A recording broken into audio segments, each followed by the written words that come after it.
सुप्रभात दोस्तों। जैसा कि आप सभी जानते हैं कि एमपी टेट और पुलिस की परीक्षाएं समाप्त हो चुकी हैं। अब ऐसे में काफ़ी सारे प्रश्न आपके दिमाग में चल रहे होंगे। जैसी गतिविधियां सरकार की, रोज़ बयानबाजी, कहीं मकान जमींदोज किए जा रहे हैं, कहीं एनएसए लगाया जा रहा है, या यूपी की तर्ज पर जो भी कार्य किए जा रहे हैं। अचानक से ये अवतार, नायक वाला अवतार हमारे सीएम साहब का देखने को आपको मिल रहा है। कहीं ये हड़बड़ाहट तो नहीं है 2023 के चुनाव की? खैर, हम एक विद्यार्थी हैं और विद्यार्थी के नाते हमारा ये फ़र्ज़ है कि हम उन सभी मुद्दों पर बिल्कुल निष्पक्ष रहें जो विद्यार्थी के हित में हैं। तो क्या कुछ बड़ा होने वाला है एमपी की भर्तियों में? जानिए किनके बढ़ेंगे अंक। कहीं आपत्ति लगाते वक्त आपने भी ये गलती तो नहीं की? आपको अब क्या करना चाहिए? और एमपीपीबी के चेयरमैन बदले गए, श्रीवास्तव जी नियुक्त किए गए हैं और पुराने केसरी जी न्याय की बात करते करते हो गए हैं रिटायर।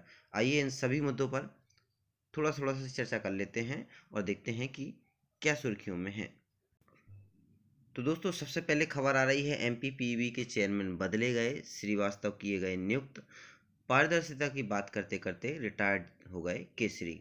एमपीपी के चेयरमैन के बदले गए केसरी, नए चेयरमैन हुए नियुक्त। यहाँ पर खबर आ रही है मध्य प्रदेश के व्यापम घोटाला 2022 की गूंज के बीच प्रोफेशनल एग्जामिनेशन बोर्ड यानी कि पीईबी के भोपाल के चेयरमैन आईपीसी केसरी रिटायर हो गए हैं और सीएम शिवराज सिंह चौहान ने सीनियर आईएएस मलय श्रीवास्तव को पीईबी का नया चेयरमैन नियुक्त किया है।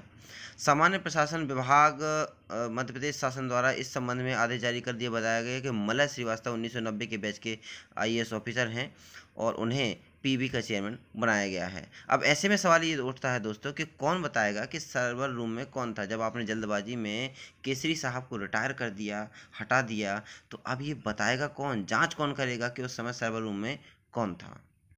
फिलहाल ये प्रश्न तो जांच का विषय बना ही गया है। तरह इस खबर की ओर रुख कर लेते हैं। इसमें लिखा है, चेयरमैन आईपीसी केसरी ने शुचिता और पारदर्शिता के नाम पर सवालों को दबाने की कोशिश की। रिटायर होने वाले थे, इसीलिए मामले को फटाफट में बताया जा रहा है। जांच किसने की, जांच के बिंदु क्या थे, जांच का आदेश कब जारी हुआ और जांच रिपोर्ट प्रस्तुत हुई या नहीं, कुछ पता ही नहीं चला।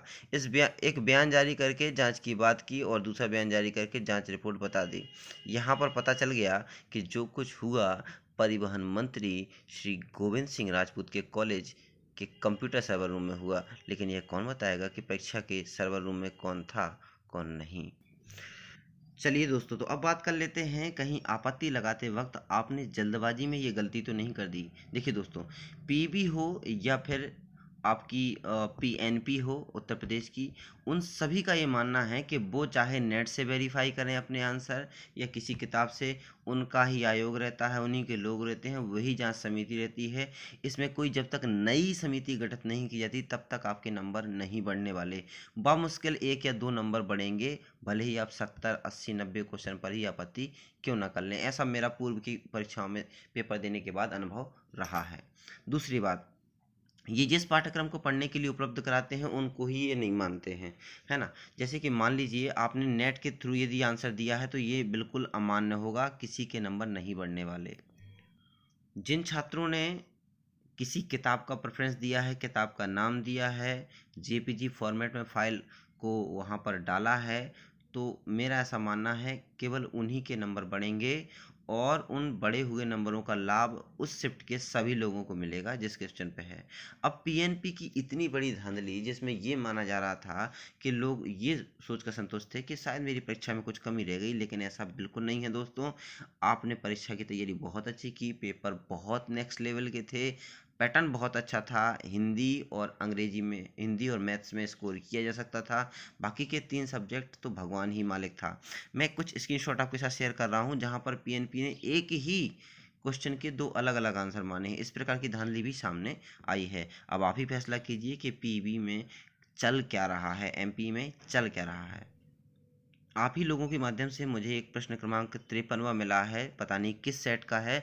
वहाँ पर इस प्रश्न का आंसर दोस्तों माना गया है साहित्यिक।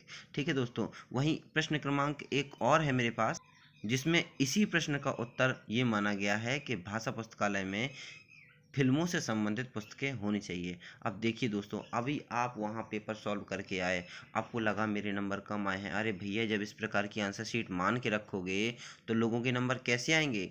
अब आपको ही फैसला करना है, आपको ही सड़कों पे निकलना है, अपने अधिकार को जानना है, वरना ज़िंदगी भर बेरोजगार बैठना हो तो भैया राम ही मालिक। इस वीडियो की रिकॉर्डिंग आपका यदि कोई सुझाव हो या आप किसी प्रकार की आपत्ति दर्ज कराना चाहते हो तो हमें कमेंट बॉक्स में लिखकर ज़रूर बताएं। मैं उसमें नेक्स्ट वीडियो में उसे सॉल्व करने की कोशिश ज़रूर करूँगा। धन्यवाद।